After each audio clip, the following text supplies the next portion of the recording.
পরিবেশ নির্মল রাখতে বৃক্ষরোপণ খুবই জরুরি। সেই কথা মাথায় রেখে আগরতলা 79 টিলার ছাত্র সংঘের উদ্যোগে এদিন সকালে গাছ লাগানো হয়।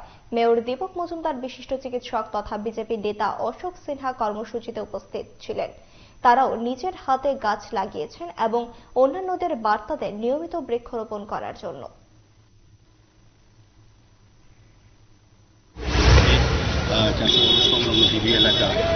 আমাদের ডক্টর অশোক সিনহা প্রখ্যাত চিকিৎসকের একজন, ওনার বলবো ওনার উদ্যোগ এবং এই ক্লাব ছাত্রসংঘ ক্লাবের সহযোগিতা এই এলাকার মানুষের উপস্থিতি এবং আমাদের এখানে যিনি হিরালাল দেবনাথ আমাদের এমআইসি মেম্বার আছেন, আমাদের চেয়ারম্যান কেন্দ্র আছেন এবং ক্লাবের সভাপতি সম্পাদক সহ ক্লাবের সদস্যরা আছেন।